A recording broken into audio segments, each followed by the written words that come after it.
Hello friends, welcome to Defence Matrix. तो कई बड़े अकाउंट्स से ट्विटर या फिर एक्स पर ये न्यूज़ चलाई जा रही है कि इंडिया द्वारा 42 SU-57 लिए जाएंगे और 50 SU-35 लिए जाएंगे और इसकी डील रशियन प्रेसिडेंट के इंडिया विजिट के दौरान साइन हो सकती है। तो एक बार को SU-57 के प्रिक्योरमेंट को लेकर बात मानी भी जा सकती है, क्योंकि ऑफिशियल चैनल से भी ये कहा गया है कि informal talks 5th generation fighter platforms को प्रिक्योर करने को लेकर चल रहे हैं। लेकिन SU-35 out of the blue यहाँ पर नजर आ रहा है और जो नंबर्स यहाँ पर बताए जा रहे हैं वो भी SU-57 के नंबर से ज़्यादा ही बताए जा रहे हैं। तो आज के इस वीडियो में हम समझने की कोशिश करेंगे कि क्या SU-35 को किसी भी एंगल से लेना सेंस बनाता है या नहीं। तो SU-35 एक काफ़ी बेहतरीन प्लेटफॉर्म है और अभी रशिया और यूक्रेन वॉर में काफ़ी ज़्यादा इस्तेमाल इन प्लेटफॉर्म्स का किया जा रहा है।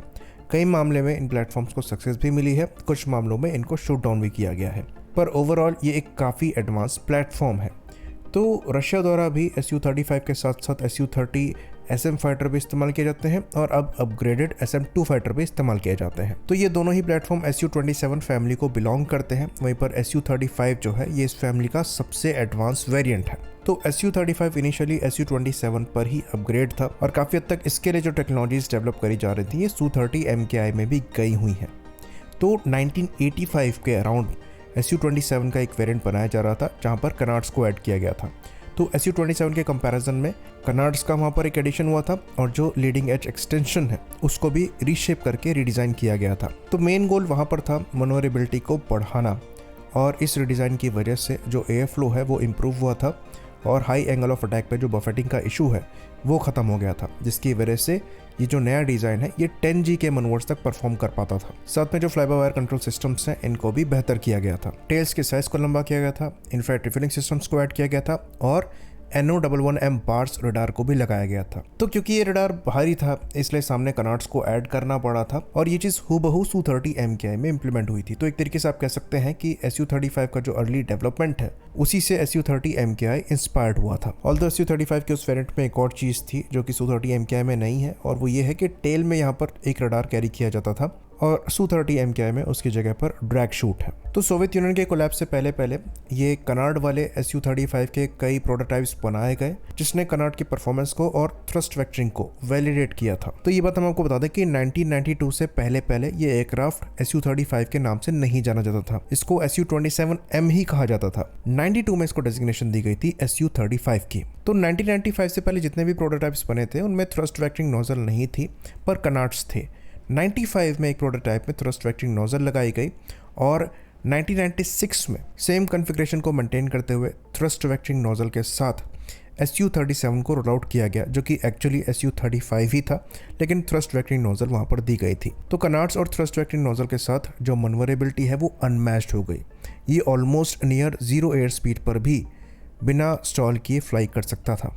फिर उसके बाद आया ट्विन सीट SU-35 जिसको SU-35UB भी कहा जाता है। ये एक्चुअली SU-37 की तरह कनार्ड्स और थ्रस्ट वेक्टरिंग नोजल के साथ आता था, लेकिन इसको बनाया गया था एक SU-30 MKK के एयर फ्रेम से। SU-30 MKK चाइनीज SU-30 का वेरिएंट है जिसको KN-AAPO द्वारा ही बनाया गया है, जिनके द्वारा SU-35 पर काम किया जा रहा था। और ये एयरक्राफ्ट बहुत इंपॉर्टेंट है क्योंकि जो आपका Su-30 MKI है वो इसी पर बेस्ड है। तो एक तरीके से जो SU-35 प्रोग्राम है ये एक्चुअली फादर फिगर है SU-30 MKI के लिए। लोगों को लगता है कि SU-30 MKI से SU-35 बना है, पर ऐसा नहीं है, ये अदर वे अराउंड है। तो ये जो 90s का पीरियड है ये रशिया के लिए क्राइसिस का पीरियड था और यहाँ पर जो भी इनकी लर्निंग थी SU-35 के प्रोग्राम से इन्होंने Su-30 MKI में अप्लाई करके इंडियन एयरफोर्स के सामने रखी और जब इंडियन एयरफोर्स द्वारा बड़े ऑर्डर्स इनके दिए गए तब जाकर इनको फंड मिल पाया अपने SU-35 के प्रोग्राम को कंटिन्यू करने के लिए और फिर काम हुआ मॉडर्न डे SU-35 पर जो कि आज फ्लाई कर रहे हैं। बाकी ये बात भी हम आपको बता दें कि जो SU-30 MKI हमारा है ये KN-AAPO द्वारा नहीं बनाया गया है, ये एक्चुअली एयरकुट द्वारा बनाया गया है। तो अब इन दोनों की बात हम क्यों कर रहे हैं इसको हम आगे समझेंगे। अभी फिलहाल ये जानना ज़रूरी है कि जब इन्होंने Su-30 MKI इंडिया को बेचा उसके बाद जो इनको पैसा मिला उसको इन्होंने डाला जो SU-35 का प्रोग्राम था उसी को कंटिन्यू रखने के लिए। तो उससे पहले इन्होंने SU-27 को अपग्रेड किया, जो कि SU-27 SM के नाम से जाना गया, और उसके बाद इन्होंने डीप अपग्रेड प्रोग्राम चालू किया, जो कि 2003 के बाद से चालू हुआ था। और ये जो SU-27 का डीप अपग्रेड था, ये मॉडर्न डे SU-35 है। तो इसके अंतर्गत यहाँ पर प्रोडक्ट की फिनिशिंग पे ध्यान दिया गया, साथ में मॉडिफाई किए गए इसके फ्लाइट कंट्रोल लॉ, और एयरक्राफ्ट में कंपोजिट की मात्रा बढ़ाई गई, और मॉडर्न एवियोनिक्स का इंटीग्रेशन यहाँ पर किया गया। तो जो पहले SU-35 के प्रोटोटाइप से जहाँ पर कनार्ड्स और थ्रस्ट वेक्टरिंग नोजल्स को ऐड किया गया था, वहाँ पर आपको बेटर मनूवरेबिलिटी मिल रही थी, पर यहाँ पर आप देखेंगे कनार्ड्स नहीं है। इसके पीछे रीज़न ये है कि मॉडर्न एवियोनिक्स को यहाँ पर इंटीग्रेट किया गया है, जो कि ज़्यादा पावरफुल तो है पर वज़न यहाँ पर कम है। तो जो SU-30 MKI में और उससे पहले जो SU-35 के प्रोटोटाइप्स में बार्स रडार इस्तेमाल होता है, वो 650 किलोग्राम्स का था। इसके कंपैरिजन में मॉडर्न इरबिस रडार हल्का है, तो कनार्ड्स का यूसेज यहाँ पर रह नहीं जाता है, सेंटर ऑफ ग्रेविटी आगे की तरफ शिफ्ट नहीं होती है। बाकी थ्रस्ट वेक्टरिंग को यूज़ करते हुए मनूवरेबिलिटी में ज़्यादा कॉम्प्रोमाइज़ नहीं हो रहा था। तो एडिशनल यूजलेस चीज़ें यहाँ से हटाई गई, जिसकी वजह से जो एम्प्टी वेट है एयरक्राफ्ट का वो काफ़ी नीचे चला गया, लेकिन maximum take off weight almost उतना ही था जितना आपको SU-30 MKI में मिलता है। क्योंकि एम्प्टी वेट यहाँ पर कम है, इसलिए यहाँ पर ज़्यादा फ्यूल कैरी किया जा सकता है और ज़्यादा वेपन्स भी कैरी किए जा सकते हैं।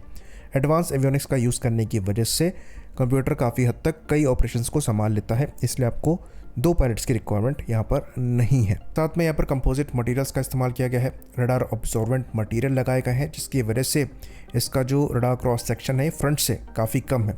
ये 1 से 3 स्क्वायर मीटर के राउंड का बताया जाता है, जो कि दूसरे SU-27 फैमिली के एयरक्राफ्ट से काफ़ी कम है। साथ में यहाँ पर मॉडर्न AL-41 F1S इंजन को इस्तेमाल किया गया है, जिसकी वजह से आपको एक बेहतर थ्रस्ट टू वेट रेशियो यहाँ पर मिलता है। साथ में ये सुपर क्रूज कैपेबिलिटी के साथ आता है, ऑल्दो ये कैपेबिलिटी बेयरली मैक 1.1 तक के लिए है, बट आप इसे सुपर क्रूज कह सकते हैं। बाकी रडार जैसे कि हमने बताया, यहाँ पर एयरबिस E है, जो कि दुनिया का सबसे पावरफुल एयरक्राफ्ट में माउंटेड PESC रडार है।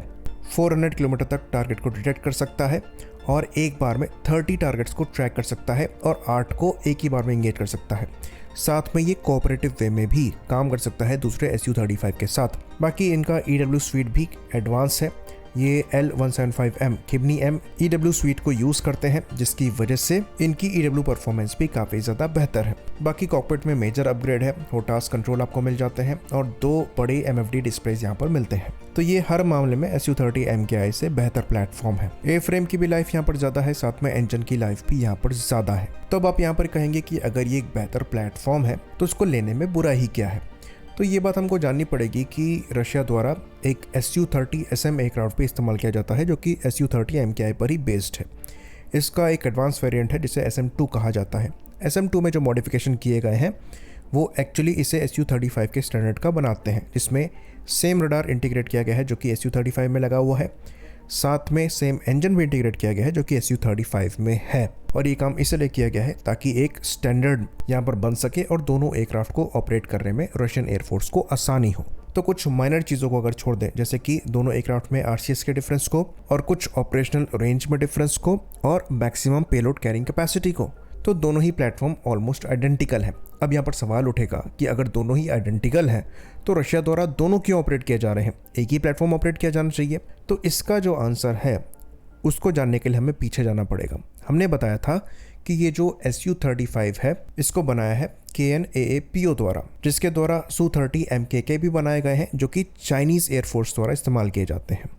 वहीं पर SU-30 MKI को बनाया है इरकुट द्वारा, और SU-30 SM को भी इरकुट द्वारा ही बनाया जाता है। तो इन दोनों एयरक्राफ्ट मैन्युफैक्चरिंग प्लांट्स को ऑपरेशनल रखने के लिए रशिया द्वारा SU-35 और SU-30 SM दोनों के ऑर्डर दिए गए हैं। अदरवाइज कैपेबिलिटी में कोई बड़ा एडवांटेज SU-35 के साथ SU-30 SM पर रशिया को नहीं मिल रहा है, डिफरेंस माइनर है।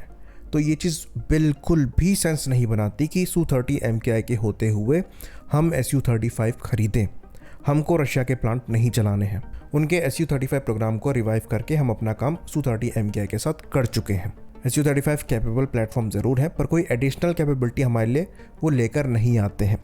जो हम अपग्रेड कर रहे हैं अपने SU-30 MKI को, उनसे हमें पहले ही नेक्स्ट जनरेशन कैपेबिलिटी मिलने वाली है। तो ये जो SU-35 की बात कही जा रही है ये मोस्ट लाइकली फेक है, लेकिन अगर सही होती है तो ये बहुत बड़ी बेवकूफ़ी होगी। आई होप इन्फॉर्मेशन यहाँ पर क्लियर रही हो। इसी बात पर इस वीडियो को हम ख़त्म करेंगे। लाइक करिए, सब्सक्राइब करिए। जय हिंद।